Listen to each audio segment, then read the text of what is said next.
கர்த்தர் நல்லவர். இன்னைக்கு சொல்லுகிற பாடத்தை கொஞ்சம் கவனமாக கவனிப்பது நல்லது. இல்லையா? இல்லை, இயேசுவின் நாமத்தினாலே சோதரம். ஒரு பெரும்பாவி சொல்லுங்க, மனம் திரும்பும் போது ரட்சிக்கப்படுகிறான். ரட்சிக்கப்பட்டவுடன் பரிசுத்தாவியை பெறுகிறான். பரிசுத்தாவி பெறும் பொழுது திரும்ப திரும்ப தன்னை பரிசுத்தமாக்கும் போது அவன் கிறிஸ்துவை பெறுகிறான். கிறிஸ்துவை பெற்றவன் ஆத்மாவிலே ஜீவனை பெறுகிறான். இந்த ஆத்மாவில் ஜீவன் பெற்ற ஜீவன் இந்த கிறிஸ்து வேத வசனத்தின்படி அவனை நடத்தி இயேசுவின் சாயலுக்கு ஒப்பாய் மாற்றி நித்திய ஜீவனை பெறுவதற்கு இவனுக்குள் நித்திய ஜீவனை பெறுகிறான். மறுரூபமாகி இயேசுவை போல மாறினவனே நித்திய ஜீவனாகிய 1000 வருட அரசாட்சியிலே பங்கு பெற முடியும்.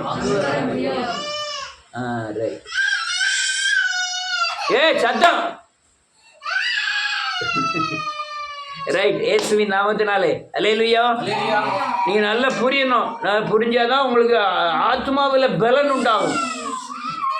வேத வசனத்தை புரிய புரிய அல்லேலூயா, இயேசுவை அறிய அறிய அதுதான் உங்களுக்கு வெளிச்சம், அதுதான் உங்களுக்கு விடுதலை, அதுதான் உங்களுக்கு பாதுகாப்பு.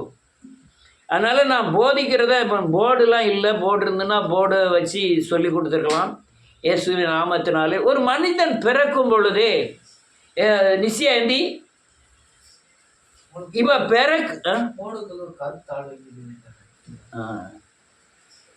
கருப்பு தாளுகளை என்னது எப்படி எழுத முடியும்? பெயிண்ட்லாம் அடிக்கலாம், கருப்பு பெயிண்ட் அடிக்கலாம். Right right. நிச்சயம் இவ பிறக்கும் போதே பரம்பரை சுபாவத்தோடு இவங்க சேவித்து வந்த விக்கிரகத்தோடு இவர்களுடைய அந்தரங்கத்தில் இருக்க குணத்தோடு தகப்பனுடைய சேட்டையோடு தாயோடைய சேட்டையோடு தான் இவன் அடிச்சிடா இறக்குறா. இருக்கா இல்லையா? இப்போ உலகத்தில் வந்துட்டோம், பிரச்சனை இல்லை. உலகத்தில் அவளுக்குள்ள உட்காரு. உலகத்தில் இருக்கிற இவ பலத்தை விட அதிகமான கேடுபாடுகள் எங்க இருக்கு? இந்த உலகத்தில் இருக்கு. ஐம்புலங்கள் வழியாய் நுழைந்து அந்த ஆத்மாவை சீர்கேடு பண்ணி ஆத்மா சரீரத்துக்கு உபத்திரவத்தை கொடுத்து நரகத்துக்கு ஆயத்தமாக்கக்கூடிய எல்லா சக்திகளும் எங்க இருக்கு? இந்த உலகத்துக்குள்ள இருக்கு. என்ன சுத்தி இருக்கு. ஆனால் இவனுக்குள்ள இருக்கிற அந்த சக்தியையும் இந்த உலகத்துல இருக்கிற சக்தி எரும மாட்டை போய் பிடிக்கவா செய்யுது? பறவையை பிடிக்கும். யார பிடிக்க? நம்ம மனுஷனை பிடிக்க. கிறிஸ்துவன் இல்ல, எல்லா மனுஷனையும் அவனை ஆயத்தப்படுத்திட்டான். நம்மள முயற்சி பண்ணிக்கிட்டு இருக்கான். இப்ப பிரச்சனை இந்த ரெண்டையும் ஜெயிக்கிறதுக்கு உண்டான ஆயுதம் எங்க இருக்கு? மேல இருக்கு. எங்க இருக்கு? பரலோகத்துல இருக்கு. அதை பெறக்கூடிய வழி எங்க இருக்கு? சிலுவையில இயேசு மரித்து நான் அடக்கம் பண்ணிட்டு நான் எந்திரிச்சிட்டேன் அப்படின்னாரு. அல்லேலூயா. இதை நீங்க விசுவாசி இதை இவர்களுடைய பலவீனங்கள் எல்லாத்தையும் கவனிக்கலாம். நீங்க அங்கங்க கவனிச்சுட்டு இருந்தீங்கன்னா என்னால் ஒண்ணுமே செய்ய முடியாது.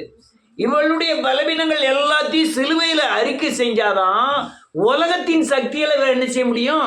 ஜெயிக்க உண்டான ஆவியானவர் பலன் இவளுக்கு உண்டாகும். இவ எவ்வளவு தூரம் சிலுவையை நோக்கி போறாளோ, எனக்கு போர்டு இருந்தா நல்லா இருந்திருக்கும். எவ்வளவு தூரம் சிலுவையை நோக்கி போறாளோ அவ்வளவு தூரம் தான் மேல இருந்து என்ன கிடைக்கும்? பலன் கிடைக்கும், ஆயுதம் கிடைக்கும். இவன் பலன் இந்த ஆயுதம் எதை ஜெயிக்கும்? இவளுக்குள்ள இருக்கிற பரம்பரை சாபத்தின் சக்தியையும் இவளுக்குள்ள இருக்கிற குணநலங்களையும் பிசாசு உலகத்திலிருந்து கொண்டு வருகிற சக்திகளையும் ஜெயிக்கிறதுக்கு எங்க இருந்து பலன் வரணும்? மேல. ஆனால் இதை பெறக்கூடிய வழி எங்க இருக்கு? சிலுவை. நல்லா புரிஞ்சுக்கிட்டீங்களா? அல்லேலூயா. நீங்க எவ்வளவு தூரம் தன்னை உணர்ந்து இந்த காரியத்திற்காய் தேவன் பலியானார், இந்த காயத்துக்காய் என்னுடைய தண்டனையிலிருந்து நான் தப்பித்து கொண்டேன், இந்த சவுக்கடினால் இந்த தண்டனைக்காய் அவர் சவுக்கடிப்பட்டார், முள்முடி சூட்டப்பட்டார்னு நீங்க உங்க தலையில கிறிஸ்து என்ன யூகத்தை கொடுக்கிறாரோ அதை சொல்லி அறிக்கை பண்ணி நீங்க விடுதலை ஆயிட்டீங்கன்னா மேல இருந்து ஆயுதம் டக்கு டக்குன்னு வந்துகிட்டே இருக்கும். என்ன ஆயுதம் வரும்? விசுவாசம், பரிசுத்தம், நீதி, வசனம், அல்லேலூயா, இதெல்லாம் வந்துகிட்டே இருக்கும். அது ஆயுதம் ஒன்று ஒன்றுன்னு சொல்லியிருக்காரு எபேசியர்ல 6வது அதிகாரத்தில். அல்லேலூயா. இந்த ஆயுதம்லாம் எங்கேருந்து வருது? மேலே இருந்து வந்துக்கிட்டே இருக்கும். நீங்கள் ஜெயிச்சுட்டே இருப்பீங்க. நீங்கள் ஜெயிக்க யாரை போல மாறிக்கிட்டு வருவீங்க? இயேசுவை போலவே மாறிக்கிட்டு வருவீங்க. அல்லேலூயா. இயேசுவை போல என்னைக்கு பூரணமாக மாறுதீங்களோ அதுக்கு பேர் தான் நித்திய ஜீவன் பேர். என்ன பேரு? நித்திய ஜீவன். அப்போ நித்திய ஜீவன் என்ன அர்த்தம்? பூரணப்பட்ட ஜீவன். என்ன ஜீவன்? என்ன நித்திய ஜீவன் என்ன அர்த்தம்? பரலோகத்துக்கு நீ 1000 வருட அரசாட்சியில் பங்கு பெறக்கூடிய தகுதியை இந்த பூமியில நீங்கள் பெற வேண்டும். இங்க ட்ரைனிங் சென்டர். நீங்க இந்த உலகத்துல இருக்கிறது எதுக்கு வச்சிருக்கிறாருன்னா, நீங்க பரலோகத்துல இருக்கிறதுக்கு போய் 1000 வருஷம் இருக்கிறதுக்கு இங்க தகுதிப்படுத்துகிறார். என்ன செய்யறாரு? தகுதிப்படுத்துகிறார். இதுல நீங்க உங்க வீட்டுல சாப்பிட்றதுக்கு, உங்க துணி உடுத்துறதுக்கு, சமாதானமா வாழறதுக்கு எல்லாமே உங்களுக்கு பின்னால வந்துடும். முதலாவது தேவனுடைய ராஜ்யத்தை சகலமும் எல்லாமே உங்களுக்கு கூட கொடுத்துருவார். நீங்க ஜீவனை பெற்று அது பரிபூர்ணப்பட்டு அது வர வர உலகத்தின் எல்லா தேவைகளும் உங்களுக்கு பூர்த்தி ஆகிரும். ஆமென். இன்னைக்கு அநேக கிறிஸ்துவர்களுடைய தன்மை என்ன தெரியுமா? இந்த ஜீவன் நித்திய ஜீவனை பெறாம உலகத்தின் காரியங்களுக்கு ஓடிக்கிட்டு இருக்காங்க. பயங்கரமா சேர்க்க வைக்க அது சமாதானமற்ற நிலை. இப்போ கதைக்கு வாங்க. இப்போ அதே தான் திருப்ப சொல்ல போறேன். ஒரு பாவி, சொல்லுங்க, திரும்ப சொல்றேன், அதை ஒரு பாவி மனம் திரும்புவதற்கு சிலுவையிலே மனம் திரும்பும் போது ரட்சிக்கப்படுகிறான். ரட்சிக்கப்பட்டவுடன் பரிசுத்த ஆவியை பெறுகிறான். என்ன சொன்னேன்? கொட்டாய் விட சொன்னேன். என்ன சொன்னேன்? ஒரு பாவி மனம் திரும்பும் போது ரட்சிக்கப்படுதான். ரட்சிக்கப்பட்ட உடனே என்னத்தை பெறுதான்? பரிசுத்த ஆவியை பெறுதான். பரிசுத்த ஆவி என்ன செய்கிறாரு? அவர் பாவத்தை குறித்தும் நீதியை குறித்தும் நியாய தீர்ப்பை குறித்தும் உங்களுக்கு கண்டித்து உணர்த்தும் பொழுது நீங்க அப்ப கிறிஸ்துவ பெறல. அப்ப கிறிஸ்துவ பரிசுத்த ஆவியான்னு நினைக்கலாம். பல கோணங்கள்ல பல காரியங்களை செய்தார். அது பரிசுத்த ஆவியான. வரம் கொடுக்குது யாரு? வல்லமை கொடுக்கிறது யாரு? அபிஷேகம் கொடுக்கிறது யாரு? அது ஒவ்வொரு தன்மைகள். நான் வரம் பெற்றுட்டேன், அபிஷேகம் பெற்றுட்டேன் சொல்லது முடியாது. ஆமென். அப்படி ஒவ்வொரு காரியமும் பெறுகிறோம். ரைட். அல்லேலூயா. இவன் பரிசுத்த ஆவியை பெற்றிருக்கான், கிறிஸ்துவை பெறல. எப்போ கிறிஸ்துவை பெறலாம்? அந்த பாவத்தையும் நீதியும் நியாய தீர்ப்பையும் கொடுத்து அறிவு வந்த பிறகுதான் எதை பெறுறோம்? கிறிஸ்துவை பெறுகிறோம். இந்த அறிவு எதுக்கு, என்னத்துக்கு உதவும்? அல்லேலூயா. ஆத்மாவுக்கு உயிர் கொடுக்கும். ஆத்மாவுக்கு என்ன கொடுக்கும்? உயிர் கொடுக்கும். என் ஆத்மாவில் நான் உயிரை பெற்றாச்சு. இந்த உயிர் அல்லேலூயா போகட்டா வரட்டுவான்னு இருக்கு. ஏன்னு கேட்டா என் சரீரம் எங்க இழுக்கு? மண்ணுக்கு இழுக்கும் போது, நான் பாவம் செய்யும் போது அந்த மரணத்தை அந்த கிறிஸ்து என்ன செய்யறாரு? விலகிறார். என் ஆத்மா என்ன செய்யுது? மறிக்கு. என்ன செய்யுது? மறிக்கு. அப்படிலாம் மறிக்குமா? கண்டிப்பா மறிக்கும். அதுக்கு பேரே ஜீவன் பேர். ஜீவன்னா உயிர்னு பேர். அது மறிக்கும். மரண ஆத்மா ஜீவ ஆத்மான் இருக்கு. மரண ஆத்மான்னா செத்த ஆத்மான்னு அர்த்தம், ஜீவ ஆத்மான்னா வாழ்ற ஆத்மான்னு அர்த்தம். அல்லேலூயா. இந்த ஜீவன் பெற்ற உடனே இந்த கிறிஸ்துவின் காரியம் என்னன்னா, அவரு உங்களுக்குள்ள பெரிய ஆலயத்தை கட்டுவார். ஆலயத்தை கட்டுவார். என்ன ஆலயத்தை கட்டுவாரு? நீங்க இயேசுவை போல மாறுறது தான் ஆலயம். அல்லேலூயா. எவ்வளவு தூரம் இயேசுவை போல மாறி இருக்கோமோ அவ்வளவு தூரம் உங்களுக்குள்ள என்ன கட்டப்படுது? ஆலயம் கட்டப்படுது. இந்த ஆலயத்துக்குள்ள யார் இருப்பா? நீங்க பாதி தான் ஆலயம் கட்டிருக்க. உள்ள இயேசுநாதர் எவ்வளவு இருப்பாரு? பாதி தான் இருப்பாரு. காலை மட்டும் வச்சிருப்பாரு, மித்ததெல்லாம் எங்க வச்சிருப்பாரு? வெளியே வச்சிருப்பாரு. உங்களுக்குள்ள ஆண்டவர் அந்த எருசலேம் தேவாலயம் ஆகி உங்களுக்குள்ள கட்டப்பட்ட ஆலயத்தில் உட்கார ஆரம்பிச்சிட்டாருன்னா அதுக்கு பேர் நித்திய ஜீவன். அதுக்கு பேர் என்ன பேரு? நித்திய ஜீவனுக்கு அடையாளம் சொல்லுங்க. பரலோக வாழ்க்கையை இந்த பூமியிலே வாழ்வது. நித்திய ஜீவனுக்கு அடையாளம் எனக்குள்ள ஆர்டர்னு ஆணை. எனக்குள்ள ஆணை இந்த பூமியிலிருந்து வருகிறது அல்ல. எங்க இருந்து ஆணை வருது? பரலோகத்துல இருந்து வருது. அப்ப நான் என்ன அர்த்தம்? நான் இந்த பூமியில தான் இருக்கேன், ஆனா பூமியில என்ன செய்யல? வாழல. நான் இம்மைக்கு உரியவன் தான், இல்ல இந்த பூமிக்கு உரியவன், ஆனா இந்த பூமிக்கு உரியவன் இல்ல, நான் பரலோகத்துக்கு உரியவன். இந்த உலகத்துல நான் இருக்கேன், ஆனா இல்ல. எங்க இருக்கேன்? பரலோக வாழ்க்கை. என்னுடைய ராஜ்யம் இங்க இல்ல, என்னுடைய ஆளுகை இது இல்ல, பரலோகம் தான். ஆனா நீங்க நித்திய ஜீவனை பெறாத வரை உங்க ஆளுகை எங்க உள்ள ஆளுகை? பூமிக்குள்ள ஆளுகைன்னா யார் ஆளுகை? பிசாசு ஒண்ணு உங்களுடைய சுயம். ஆமென். இந்த ஆளுகைக்குள்ள இருக்கும். இந்த ஆளுகைக்குள்ள இருந்தே நீங்க ஜீவனுக்குள்ள இருக்கலாம். ஜீவன் என்ன ஆகல? பரிபூர்ணமாகல. அல்லேலூயா. ஜீவனுக்குள்ள இருக்கான். அப்ப அதுக்கு பேரு என்ன பேருனா செத்து பொழைக்கிறதுன்னு. என்ன அர்த்தம்? ஒரு நாள் செத்து பொழை. நான் ஜீவனை பெறுவதற்கு ஓடிக்கிட்டே இருக்கேன், நித்திய ஜீவனை பெறுவதற்கு நான் ஜீவன்ல வளர்ந்துக்கிட்டே இருக்கேன்னு அர்த்தம். அல்லேலூயா. இதெல்லாம் நீங்க புரிஞ்சுக்கிடணுங்கிறதுக்காக தான் சொல்லுவேன். பாவியிலே பெரும் பாவின்னா என்ன அர்த்தம்? பாவின்னா பாவிதான். பாவின்னா தீயவர்னு அர்த்தம். யாரு? பாவின்னா சொல்லுங்க. பாவின்னா கெட்டவர்னு அர்த்தம்.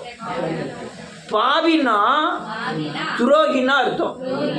நான் துரோகியா இருக்கேன், கெட்டவனா இருக்கேன், தீயவனா இருக்கேன், ஆனா பரிசுத்தவனாகவும் இருக்கேன். இருக்கியா?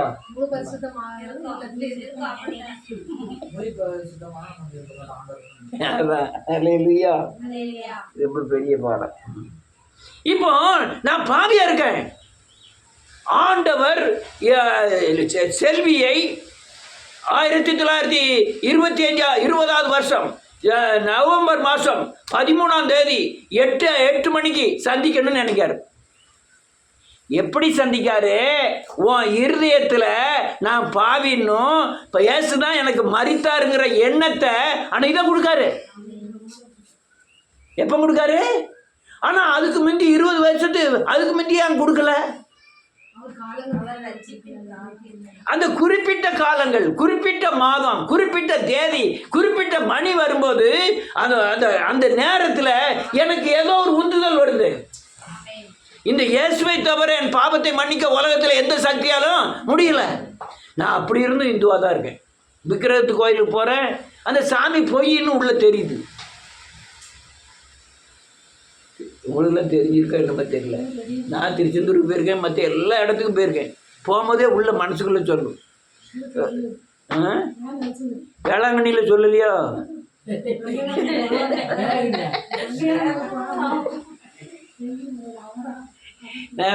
இந்த செல்வி தம்பிக்கிட்ட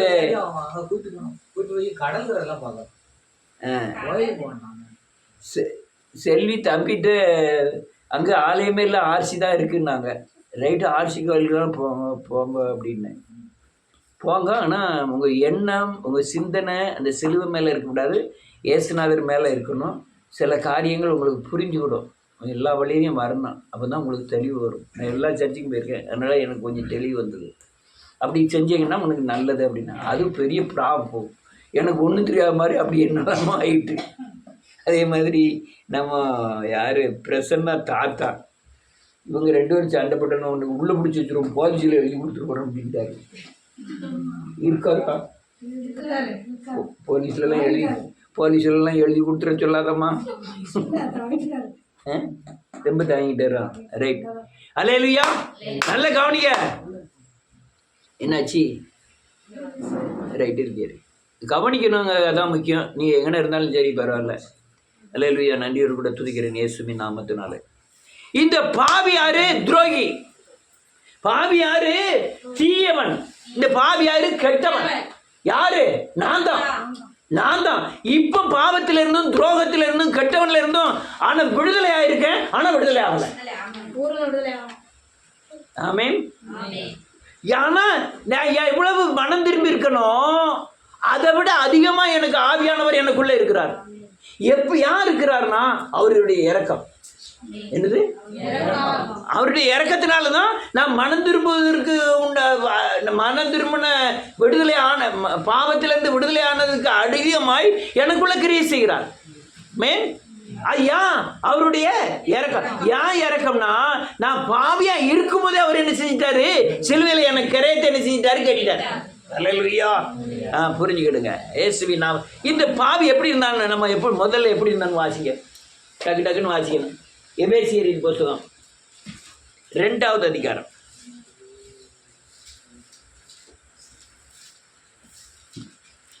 1, 2, 3.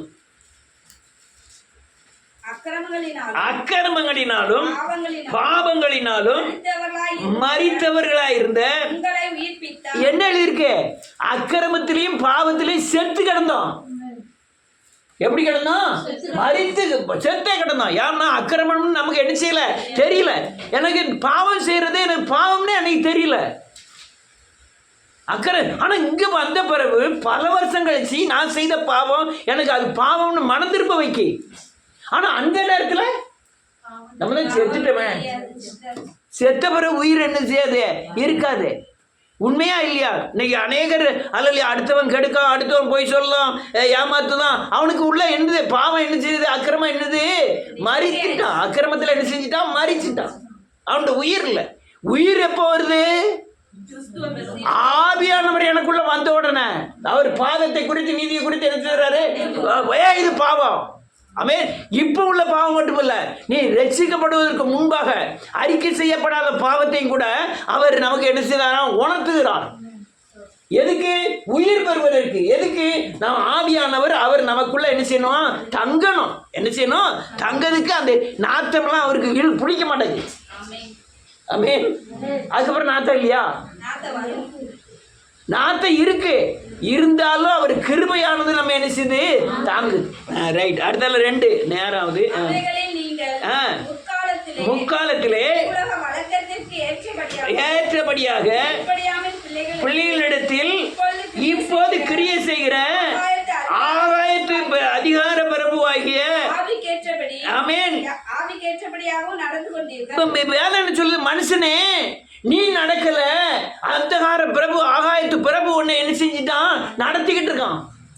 ஏன்னா எனக்கு பாவத்தை பத்தி தெரியவே இல்லை. அடுத்தவனை கெடுக்கிறதோ கெட்ட வார்த்தை பேசுறதோ தீமையா நினைக்கிறதோ எனக்கு பெருசா தெரியல. ஏன்? அன்னைக்கு பரிசுத்தாவே இல்லை. எனக்குள்ள இருந்து யாரு, ஆகாயத்து பிரபு.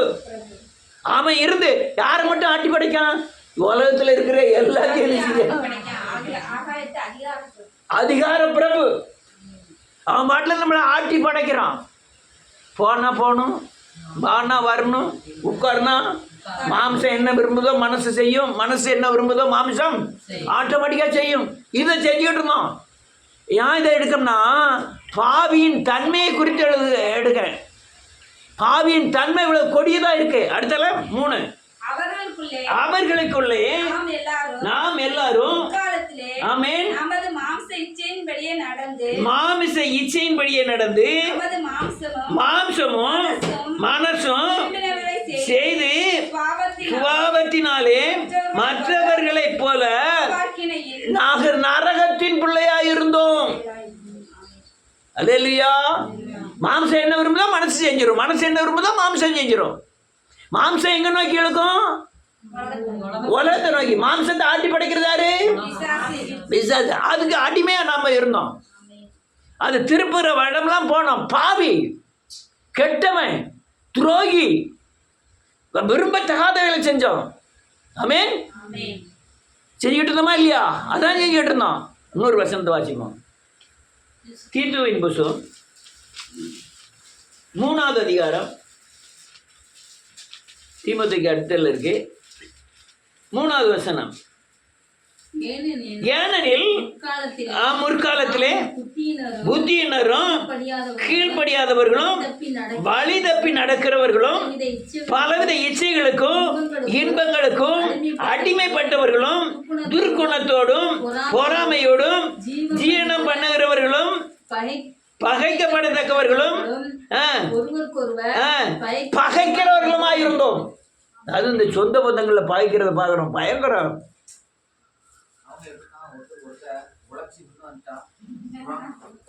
அதோட பெரிய இது என்ன தெரியுமா, இன்னைக்கு 2 பேரும் குடும்பியை பிடிச்சி சண்டை போட்டு நீ அது நான் இது உன்னை பற்றி தெரியாதா என்னை பற்றி தெரியாதான்னு பயங்கர சண்டை போடும். 2 நாள் கழிச்சு 2 செத்து விட்டு கொண்டா போகும்.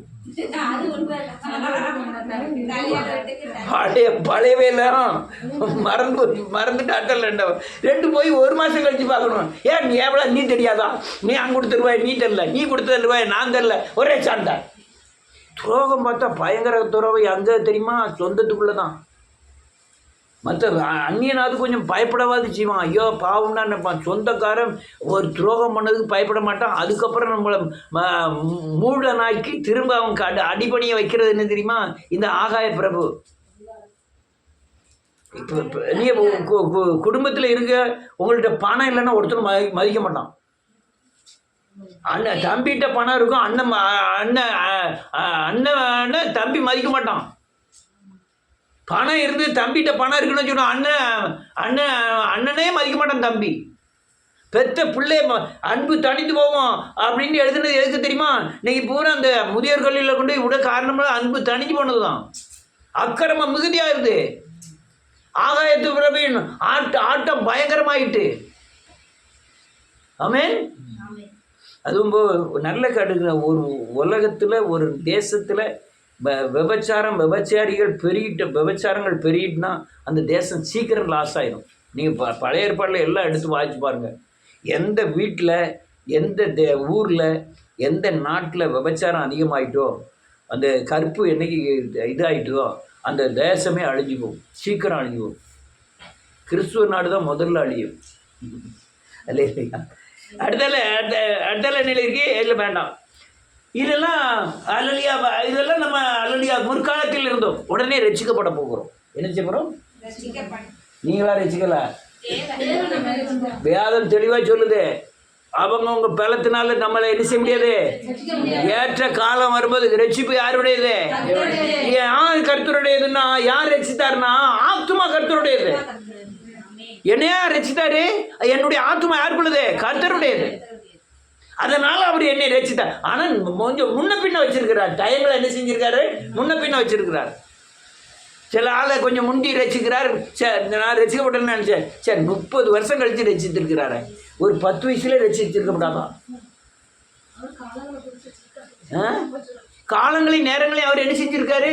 குறித்து வைத்திருக்கிறார். அந்த காலங்கள் வரும்போது தான் நம்ம போய் நிற்க வேண்டியது இருக்கு. உடனே என்ன செய்யறாரு? ஏவுதாரு, எப்பா எந்தி, எப்பா எந்தி, எப்பா எந்தி, எந்த வேலை கோயிலுக்கு போற, எந்த ஊழியர் வேணும், எந்த இடத்துல ஆராதிக்கணும், எல்லாமே முன்குறிக்கப்பட்டவை. ஆமென்.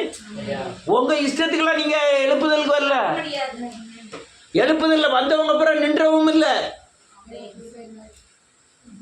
3 வாரத்துக்கு ஒருக்க வந்தாலும் ஆண்டவர் கிருபை செய்தாரு. ஆமென். 9ஆம் மணி வேலைக்கு வந்தாலும் ஒரே, 3ஆம் மணி வேலைக்கு வந்தாலும் ஒரே சம்பளம் தான். அதனால எல்லாருமே அடுத்த வாரத்துல இருந்து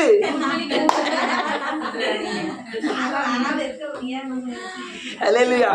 உடனே ரட்சிப்பாயிட்டு, உடனே பரிசுத்தாவியின் ஏவுதலின்படி அது அநேகருக்கு சிலுவையை வெளிப்படுத்துகிறார். சிலுவையை வெளிப்படுத்தினவர்களால் ரட்சிக்கப்படுகிறார்கள், ரட்சிக்கப்பட்டவர்களால் ஜீவனை பெறுகிறார்கள். அநேக கோணங்கள்ல இந்த ரட்சிப்பின் பாதையில வரும்போது தான் பிசாசு பயங்கரமான கிரியைகளை செய்யறான். என்னன்னா உங்களை டைவர்ட் பண்ணி விட்டுருந்தான். நம்மள சில விசுவாசிகள் என்ன செய்யறான்? இந்த சபைக்கு போயிரு. உடனே அந்த சபைக்கு போன உடனே அங்க பாட்டு, அங்க டான்ஸ் எல்லாம் பார்த்துட்டு ஆஹா ஓஹோ எங்க கொண்டு போறான்? ஒரே ஆட்டம் பாட்டம் கொண்டாட்டம். ரட்சிப்பு இல்லை. அதுக்கப்புறம் ரட்சிப்பு அந்த இடத்துலயே ரட்சிப்பு அணைஞ்சு போகுது. ஆமென். தன்னைத்தான் வெறுத்து சிலுவையை சுமக்கக்கூடிய தேவ பலத்தை அவர்கள் பெறுகிறதில்லை. அங்க ரட்சிப்பு அல்லையா? ரட்சிப்புனா என்ன? பாவ உணர்வு, பாவ அறிக்கை, மனம் திரும்புதல், ரட்சிப்பு. இந்த பாவ உணர்வே அடையப்படுறது இல்லை, மனம் திரும்புதே கிடையாது, அறிக்கை பண்றதே கிடையாது. ரட்சிக்க எப்படி பட முடியும்? ஆமென். இப்ப ரட்சிக்கப்பட்டவர்கள் உடனே பரிசுத்த ஆவியானவர் வந்து தங்க ஆரம்பிச்சுறாரு. ஆமென். நமக்குள்ள வர ஒரு புதிய பலனத்தை நீங்க உணர்ந்திருக்க முடியும். கிறிஸ்துக்குள்ள வந்த உடனே உணர்ந்தீங்களோ எனக்கு தெரியல. உள்ள வந்தோடனே ஒரு புதிய பலன் உடனே அப்பதான் எங்க வானத்திலிருந்து குளிச்ச மாதிரி, எப்பா தப்பே செய்யக்கூடாதுயா, பொய் சொல்லக்கூடாது, யார்த்தையாவது அநியாயமா வாங்கிக்கிறனா என்ன செய்யணும்? கொண்டு போய் கொடுத்துடணும். நம்ம நேர்மையா நடக்கணும், நீதியா நடக்கணும். யாரு சொல்றா? நம்ம குணம் அது இல்ல. நம்ம குணம் அந்த 3வது அதிகாரத்தில் வாசிச்சோமா, அந்த குணம் அதிகார பிறவின் ஆளுகைக்கு உட்பட்டவர்கள். ஆனா இந்த குணம் எப்படி வந்தது? அவர் உள்ள வந்து இருந்துகிட்டாரு. இருந்துகிட்டு நீ பேசினது தப்பு, போய் மன்னிப்பு கேளு சொல்றாரே இல்லையா? நீ செஞ்சது தப்பு, ராத்திரி முழுக்க உறக்கமே வராது. செய்தாரே, தூக்கம் வராதே. அந்த மனம் திரும்பினாதான் அந்த அவை அயோக்கியனாவே இருந்துட்டு போட்டோம், நமக்கு தீமை செஞ்சவனாவே இருந்துட்டு போட்டோம். நமக்கு அவங்க ஒரு தீமை செஞ்சுட்டா ஆவியானவர். ஆனா இந்த சத்தியத்தை நம்மகிட்ட சொன்னது யாரு? சத்தியத்தை அவர், அது சத்தியம். ஆனா நமக்கு தெரியாது அது சத்தியம்னு. ஆனா அவர் சகல சத்தியத்தில் என்ன செய்யறாரு? நடத்துறாரு. போய் மன்னிப்பு கேளு, சும்மா இருந்துகிட்டே இருக்க அப்படின்னு மன்னிப்பு கேட்க வைக்கிறார். அதுக்கு பாவிகளை ரசிக்க கிறிஸ்து உலகத்துல வந்தா. அடுத்த இன்னொரு வசனத்தை வாசிப்போம். பிலிப்பியரின் புத்தகம் 1வது அதிகாரம் 18-19.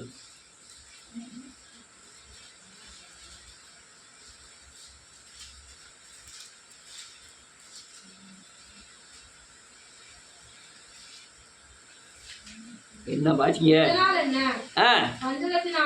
வஞ்சகத்தினாலாவது எப்படியாவது படுகிறார், சந்தோஷப்படுகிறேன். ஆமென். வேண்டுதலினாலும் ஆமென் ரட்சிப்பாக முடியும் என்று. ஆமென். இது வேண்டுதல்னால அல்ல, அவருடைய இரக்கத்தினால நான் ரட்சிப்பாக முடிஞ்சது எல்லாமே. ஆமென். நீங்க ரட்சிக்கப்பட்ட ஒரு பாவமே செய்யலையா? அறிக்கை செய்யப்பட்ட பாவமே செய்யலையா? அது எப்படி மன்னிக்கப்பட்டது? அவருடைய இரக்கம். வேற கூட்டி கழிச்சு பார்த்தா நம்முடைய நீதி அல்ல, நம்முடைய அலவியா, நம்முடைய பெரிய பக்தியின் தன்மையும் இல்லை. ஆனா அவருடைய கிருபையானது. நான் வந்த பிறகு பெரிய பாவம் செஞ்சிருக்கேன், கிறிஸ்துக்குள்ள வந்த பிறகு, ஏன் ஊழியக்காரனான பிறகு கூட பெரிய பாவம் செஞ்சிருக்கிறேன், தண்ணி அடிச்சிருக்கேன். ஆனா என்னையும் ஒரு இறக்க வச்சு எனக்கும் சத்தியத்தை போயிச்சு, என் குணத்தையும் மாற்றி அல்லது எழுப்புற தரிசனத்தில் நிறுத்தி அநேகர் போதிக்காத வசனங்களை போதிக்க வைத்து இப்படிலாம் கொண்டு வந்து நிறுத்ததுக்கு காரணம் என்ன?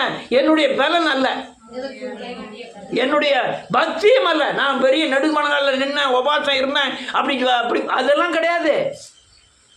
என்னுடைய நீதி எப்படி இருக்கா? அவருக்கு முன்னால அந்த போல இருக்கு. என்னுடைய பிரயாசம் ஒண்ணுமே ஆகாது. என்னது அது பிரயாசம் இல்லைங்கிறதுனால நான் அவரை பின்பற்றாம விட்டுற முடியுமா? ஆனா நான் இருக்கிற பலத்தோட இப்போ என்னால் ஆண்டவரே இவ்வளவுதான் முடியும் ஆண்டவரே, சிகரெட்டை விட முடியல ஆண்டவரே. நான் ஒரு வேலைக்கிழமை தவிர உபவாச கூட்டம் நடந்துக்கிட்டு ஜெப கூட்டம் நடத்திக்கிட்டு இருக்கேன்.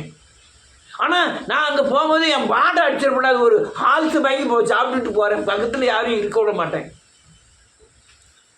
ஆனால் நான் என்ன செய்தேன்? ஒரு ஊழியம் நடத்திக்கிட்டு இருக்கேன், கர்த்தாவே சோத்திரம் ஜெபம் பண்ணிக்கிட்டு இருக்கேன். அநேகர் அதனால என் ஜெபத்தினால அநேகர் விடுதலை ஆகாமல் இல்லை, நிறைய பேர் விடுதலை ஆனால் நான் பரிசுத்தவான் அல்ல. அந்த விடுதலை ஆனவங்கள்லாம் என் பலத்தினால் விடுதலை ஆனவர்களும் அவங்க யாரை விசுவாசிச்சாங்க? அவங்க நான் சொன்ன வசனத்துல தேவன் இருக்கிறதா விசுவாசிச்சாங்க, என்னுடைய ஜெபத்தினால் அல்ல. நாளையில இருந்து நீர் வேண்டாம்னு சொல்லியிருக்க. அப்ப கூட்டி கழிச்சு பார்த்தா என்னுடைய பக்தியும் என்னுடைய பலனும் இந்த உலகத்துல தேவ பக்திக்கு வேஸ்ட். அதனால நாம் தேவ பக்தியில் நடக்கக்கூடாதுன்னு இல்லை, என்னை தற்காத்துக்கோ, எல்லாமே எழுதப்பட்டவை. என்ன செய்வது, எத்தனை குழந்தைகள் பிறக்கணும், எத்தனை பிள்ளை இது படிக்கணும், எவ்வளவு சேர்க்கணும், எல்லாமே எழுதப்பட்டவைகள். அதில் நீங்கள் சரியாக நடந்தீங்கன்னா அது சரியாக நிறைவேறும். சரியாக நடக்கலைன்னா அது சரியாக என்ன செய்யாது, மணி ஆகிட்டோம். சரியா நடக்கலன்னா என்ன செய்யாது, சரியா நடக்க நிறைவேறாது, அவ்வளவுதான். அல்லேலூயா. இன்னொரு வசனத்தை வாசிப்போம். அப்போஸ்தலர் நடவடிக்கைகள் புத்தகம் 1:8 வசனம். பரிசுத்த ஆவி உன்னிடத்தில் வரும்போது நீங்கள் பலனடைந்து எருசலேமிலும் யூதேயாவிலும் சமாரியாவிலும் பூமியின் கடைசி பரியந்தம் எனக்கு சாட்சிகளாய் இருப்பீர்கள். என்ன அர்த்தம்? என்ன அர்த்தம்? நான் தேவனுடைய கிரியைகளுக்கு சாயல் நான் தான். யாரு? இயேசுவை பார்க்கணுமா, நீ யாரை பார்க்கணும்? என்ன பார்த்துக்கிடுங்க. அதுக்காக தான் யார் கொடுக்கப்பட்டிருக்காரு? பரிசுத்த ஆவியானவர். பரிசுத்த ஆவியானவர் நீ உன் வீட்டுக்குள்ள மாத்திரம் இல்ல, யூதேயாவிலையும் சமாரியாவிலையும் உலகமெங்கும் யாருக்கு சாட்சியா இருக்கணுமா? இயேசுக்கு சாட்சி. இயேசு பிறந்தாரு, மரியாள் சாட்சி. இயேசு அற்புத அடையாளங்கள் செஞ்சாரு, சீசர்கள் சாட்சி. இயேசு நீதிமான்கிறது பிலாத்தோடைய மனைவியோடைய சாட்சி. இவர் பாவம் ஒன்று செய்யவில்லைங்கிறது இதுவனுடைய சாட்சி. உயிர் தெழுந்தாருங்கிறது போர்ச்சவனுடைய சாட்சி. உயிர் தெழுந்தாரு கல்லறையின் சாட்சி. ஆனால் இயேசு என்னோடு இருக்கிறாருங்கிறதுக்கு யார் சாட்சி? நான் சாட்சி. சாட்சினா படம் போட்டா பிடிச்சி காமிக்கிறது இல்லை. நான் என் கிரியைகள்லையும் என் எண்ணங்கள்லையும் என் நடக்கையிலையும் யாரை காமிக்கணும்? இயேசுவை காமிக்கணும். அப்படி காமிக்க நீங்க ஆரம்பிக்கும் போதுதான் உங்களுக்குள்ள வந்து தங்க ஆரம்பிக்காரு. யாரு? கிறிஸ்து. யாரு? கிறிஸ்துவ தேவனில் ஒரு தேவன். அவரு எப்ப தங்குறாருன்னா, இந்த பரிசுத்த ஆவியானவர் உங்களுக்குள்ள ஆலயத்தை கட்டி எழுப்புகிறார். என்னது கட்டி எழுப்புறாரு? சிமெண்ட் செங்கல்லாம் கிடையாது. அங்க உள்ள கட்டி எழுப்புகிற ஆலயம் நம்ம பரிசுத்தத்திலையும் நீதியிலையும் உண்மையிலையும் தேவனை போல எவ்வளவு தூரம் மாறுறோமோ அவ்வளவு தூரம் ஆலயம் என்ன செய்யப்படுகிறது? கட்டி. அதுக்குள்ள கிறிஸ்து இருக்கிறார். அல்லேலூயா. இங்க கல்லருக்கு கொகைகளுக்கு இங்க இடமும் இல்லை. நியாயப்பிரமாணத்தை வச்சாரு. நியாயப்பிரமாணத்தை வச்ச உடனே நீ ஒரு பலி செலுத்த, நீ ஒரு பாவம் செஞ்சிட்ட, உன்னை ஒரு ஆட்டுக்குட்டியை வாங்கிட்டு வந்து இந்த ஆட்டுக்குட்டியை எனக்கு பலி செலுத்து, அதுக்கப்புறம் பாவத்தை என்ன செய்யாத. இந்த பாவத்துக்கு இந்த ஆட்டுக்குட்டி பலின்னு சொல்லி செஞ்சாங்க. இவன் நியாயப்பிரமாணத்தை என்ன ஆகிட்டான் தெரியுமா? நாளைக்கு 2 கொலை பண்ணணும். ஒரு ஆட்டுக்குட்டி வாங்கி விட்டுட்டு அது ஆட்டுக்குட்டி பலி செலுத்தினா எல்லாம் என்ன செஞ்சிடும்? அப்ப நியாயப்பிரமாணத்தின் அவர் ஆலயத்தில் என்ன செஞ்சிட்டாங்க? புறா, ஆடு எல்லாம் வச்சு விற்க ஆரம்பிச்சிட்டான். அவரு வந்து பார்த்தாரு, என் ஆலயத்தை நீ என்ன ஆக்குனா? கல்லர் குகையை ஆக்கினான்னு எல்லாத்தையும் சாவுக்கு அடிச்சு பின்னிட்டார். ஆமென். பின்னி எடுத்துட்டார். அப்போ நமக்கு வருவோம்.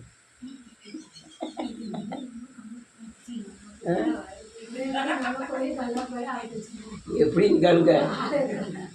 ஒரே கூவே மாறின அழுவ. ஆண்டவரே போய் சொல்லிட்டேன், ஆண்டவரே அதை செஞ்சிட்டேன், ஆண்டவரே எது வரையும் தெரியுமா? இந்த கதவு தாண்டு வரையும். அங்க போய் ஆவியானவர் உணர்த்து தான் செய்தார், இந்த பாவம் செய்யக்கூடாது. அடுத்த வாரம் போய் என்ன செஞ்சு விடுது? மன்னிப்பு கேட்டு. நியாயப்பிரமாணத்தை அமைய எப்படி அவுட் பண்ணாங்களோ அதே கரியை தாங்க இருக்கிறாரு. ஆலயம் இருக்கு. ஆடு யாரு? இயேசுதான் ஆடு. அங்க ஆடு வெளியே வித்தான். இப்போ ஆடு அவர் தான், ஆலயமும் அவர் தான், பலியும் அவர் தான், ரட்சிப்பும் அவர் தான். ஆனா உள்ள இருக்கிற ஆண்டவரே நம்ம ஏமாத்திட்டு நம்ம பலி செலுத்துறோம். அல்லேலூயா. எப்போ பலி செலுத்துறோம்? ஒவ்வொரு தடவையும் பலி செலுத்துறோம். வீட்டில் கடுமையான பிரச்சனை வந்துட்டுதா உடனே மனம் திரும்பு, உடனே உபவாசம் போடு, கர்த்தாவே அப்படியா இப்படியா அப்படியா இப்படியா. உடனே டக்குன்னு உடனே விடுதலை ஆகிட்டோம். மறுநாள் எந்திரிச்சு அதே பாவத்தை துணிகரமாக செய்கிறது. அடுத்தாலும் தான் நமக்கு என்ன இருக்கு? ஆட்டுக்குட்டி அங்கதான் உள்ள சரியான ஆட்டுக்குட்டி கட்டி போட்டிருக்க. உடனே பலியை போய் செலுத்தி உடனே ஆண்டவரே நீர் சிலுவையில் அப்படி மறித்தீர் இப்படி மறித்தீர், என்னுடைய எண்ணங்களுக்காய் நீர் சிலுவை என்று முள்முடி சூட்டப்பட்டது, என்னுடைய மாம்ச இச்சைக்காய் சவுக்கடிப்பட்டீர், நான் இறுதியை எண்ணினதற்காய் நீர் ஈட்டினால் குத்தப்பட்டீர். ஓஹோ ஆஹா ஓஹோ, உடனே டக்குன்னு விடுதலை. இப்போ ஜீவன் பரிபூர்ணப்படுமா?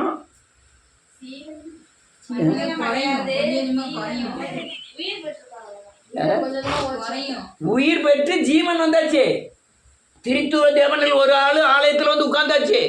உட்கார்ந்த பிறகு அந்த ஆலயத்தில் உள்ள ஜீவன் என்ன செய்யணும்? பரிபூர்ணப்படணும். பரிபூர்ணப்படுறதுக்கு நம்ம இயேசுவின் சாயலுக்கு ஒப்பாய் மாறிட்டே போனோம். நாம் மாறுவதற்கு பதிலாக என்ன ஆகுறோம்? திரும்ப அந்த ஜீவன் பரிபூர்ணப்படக்கூடாதபடி அறிக்கை செய்த அதே பாவத்தை திரும்ப செய்ய ஆரம்பிக்கிறோம். ஜீவன் முழுமையடைய மாட்டேங்குது, அது பூர்ணப்பட மாட்டேங்குது. இயேசுவை போல நாம் என்ன செய்ய மாட்டோம்? மாற மாட்டோம். அதனால உள்ள இருக்கிற ஜீவன் நம்மை அல்லேலூயா நன்றியோடு கூட துதிக்கிறேன். அந்த ஜீவனாகிய கிறிஸ்து அவருக்கு முன்னையும் போக முடியல பின்னையும் போக முடியல. ஆமென். இப்போ என்ன ஆயிட்டு? உங்க வாமா அப்படின்னு கண்ணை ரெண்டையும் கட்டி விட்டுத. நீ இங்கேருந்து கடையும் போ, கடையத்துலேருந்து விறுவிறுன்னு வா, சோத்திரம் போடு, திருப்பி கடையும் போ, திருப்பி போ. என்ன ஆயிட்டு? என்ன நடக்குன்னு தெரியல.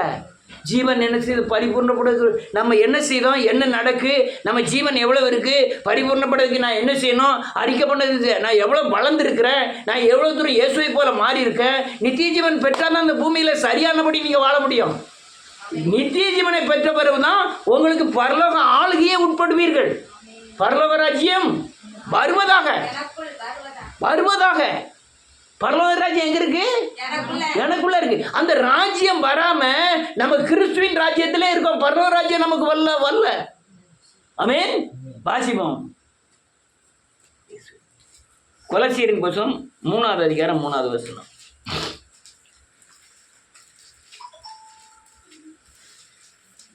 கொலோசியரின் புத்தகம் 3வது அதிகாரம் 3வது வசனம். ஏனென்றால் எது என்ன இப்ப மறிச்சிட்டீங்களா? பழைய மனுஷன் மறிச்சிட்டான். மறித்தீர்கள், ஆமென், மறைந்திருக்கிறது. கிறிஸ்துவுடனே கூட தேவனுக்குள்ளே மறைந்திருக்கிறது. அடுத்தால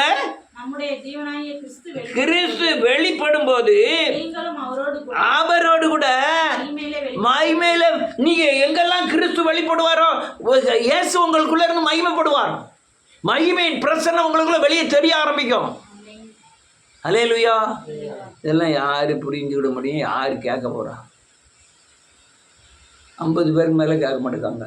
12 பேரும் 10 பேரும் தான் கேட்காங்க. இவன் பேசுறதே ஒரு மாதிரி இருக்கு. கமலஹாசன் தமிழ் பேசுற மாதிரிலாம் இருக்கு.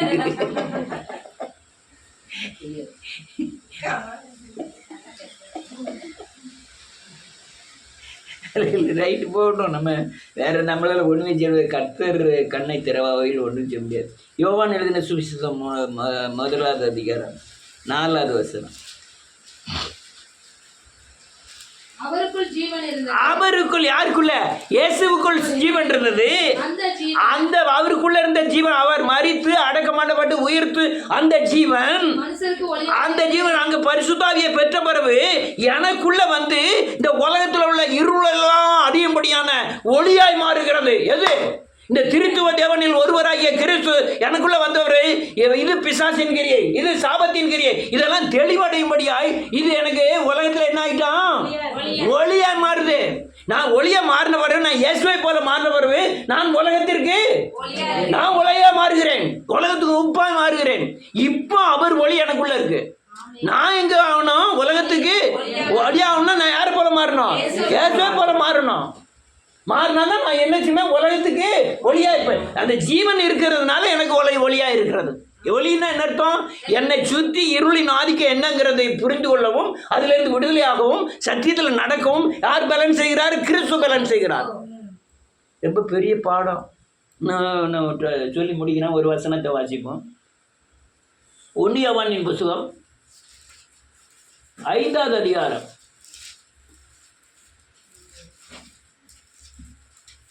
11:12. தேவன் நமக்கு ஆமென். தேவன் நமக்கு நித்திய ஜீவனை தந்திருக்கிறார். நித்திய ஜீவனை தந்திருக்கிறார். அந்த ஜீவன்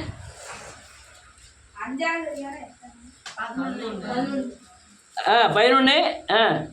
அந்த ஜீவன் அவருடைய குமாரனில் இருக்கிறது என்பதே அந்த சாட்சியா. வேதம் என்ன சொல்லுது? தேவன் எனக்கு நமக்கெல்லாம் என்ன தந்திருக்காரா? நீ நான் இன்னும் திரும்ப சொல்ல, நித்திய ஜீவன் நம்ம யாரும் பூரணப்பட்டு பெறல. நித்திய ஜீவனை பெற்றதுக்கு அடையாளம் நமக்கு ஆர்டர் பூரா எங்கே வரணும்? எங்கேருந்து வரணும்? பரலோகத்துலேருந்து வரணும். இதை செய்யக்கூடாது, அது அப்போ இதை இந்த காரியத்துக்கு இப்படி போகணும், ஆர்டர்லாம் மேலேருந்து வரணும். ஏம்னா ராஜ்யம் என்று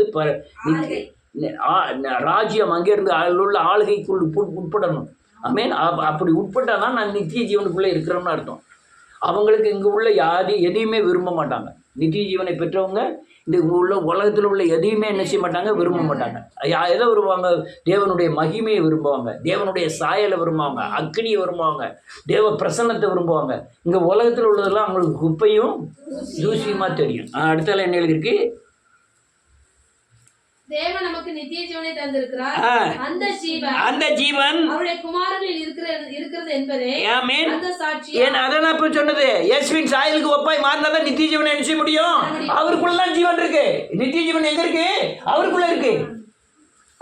அவருக்குள்ள இருந்து நீ அவரை போல மாறியே ஆகணும். ஆமென். மாறினா என்ன நடக்கும்? இந்த உலகத்தின் எந்த சக்தியும் உங்களை தொடாது. அடுத்தல குமாரனை உடையவன் ஜீவனை உடையவன். ஆமென். இதுதான் நீ குமாரனை உடையவனா இருந்தன்னா, இயேசுவின் சாயலுக்கு ஒப்பாய் நீ நடக்கணும்னு முயற்சி பண்ணனா நீ ஜீவன் உடையவனா இருப்பாய். ஜீவன உடையவனா. குமாரன் இல்லாதவன் ஜீவன் இல்லாதவன். ஆமென். நித்திய ஜீவனும் ஜீவனும் யாருக்குள்ள இருக்கு? குமாரனுக்குள்ள இருக்கு, இயேசுக்குள்ள இருக்கு. அது எதுல இருக்கு? சிலுவை மரணத்துல இருக்கு. அது எதுல இருக்கு? இயேசுவின் சாயலுக்குள்ள இருக்கு. அல்லேலூயா. இயேசுவின் சாயல மாற மாற பிசாசெல்லாம் அழகா நீங்க ஜெயிச்சிருவீங்க. ஆமென். ஜீவன் என்ன செய்யும்? அது ஒளி. இருளில வெளிச்சத்தை பிரகாசிக்க சொன்ன தேவன் நம்ம எல்லா இருளையும் வெளிச்சமாக்கிறோம். அல்லேலூயா. அப்ப நம்ம ஜீவன் என்ன மாறணும்? நித்திய ஜீவனாய் மாறணும். நித்திய ஜீவனாய் மாறணும். ஒரே ஒரு வசனத்தை வாசி முடிப்போம். 1 யோவான் 1 அதிகாரம் 1, 2, 3. இருந்ததும் கேட்டதும் கண்களினால் கண்டதும் நோக்கி பார்த்ததும் தொட்டதும் அறிவிக்கிறேன்.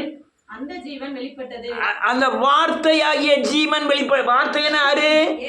இயேசுதான். அந்த ஜீவன் வார்த்தை மூலமாய் வெளிப்பட்டது.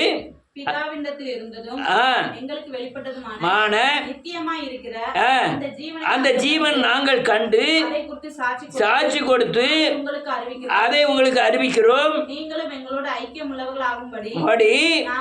கண்டும் கேட்டும் இருக்கிறதை அறிவிக்கிறோம். ஐக்கியம் பிதாவோடும் ஆமென். எங்களுடைய ஐக்கியமும் சொல்லுங்க, பிதாவோடும் இயேசுவோடும் கிறிஸ்துவோடும் இருக்கும். இதுதான் நித்திய ஜீவன். ஆமென். இதுதான் நித்திய. நீ இயேசுவை பற்றியும் பிதாவை பற்றியும் கிறிஸ்துவை பற்றியும் சரியானபடி புரிந்து கொள்ள வேண்டும்.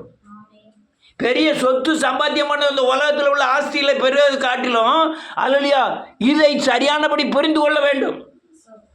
ரைட், நான் முடிச்சேன். அல்லேலூயா. ஒரு பாவி ரட்சிக்கப்படுகிறான். சொல்லுங்க. ரட்சிக்கப்பட்டவுடன் பரிசுத்த ஆவியை பெறுகிறான். பரிசுத்த ஆவி சிலுவையில் மனம் திரும்ப வைக்கிறான். அந்த மனம் திரும்பினவுடன் ஜீவனை பெறுகிறான். ஜீவனை பெற்றவுடன் இயேசுவின் சாயலுக்கு ஒப்பாய் மாற்றுவதற்கு இந்த ஜீவனில் இருக்கிற கிறிஸ்து சகல சத்தியத்திலும் நடத்துவார். நாம் சிலுவையை அதிகமாக அறியும் பொழுதும் இயேசுவை போல மாறும் பொழுதும் நமக்குள் ஆலயம் கட்டப்படுகிறது. அதுதான் நித்திய ஜீவன். அந்த நித்திய ஜீவன் தான் 1000 வருட அரசாட்சிக்குள்ளே பிரவேசிக்கும். அதனால இப்போ இந்த உலகத்தில் வாழும் வரை நம்ம ஜீவனை பெற்றிருக்கோம். நித்திய ஜீவனை பெறுவது ரொம்ப ஐம்பலங்க கட்டணும். அந்த தேவனுக்குள்ளே வாழறதுக்கு கற்றுக்கிடணும். அப்போ தான் இந்த உலகம் உங்களை பாதிக்காது.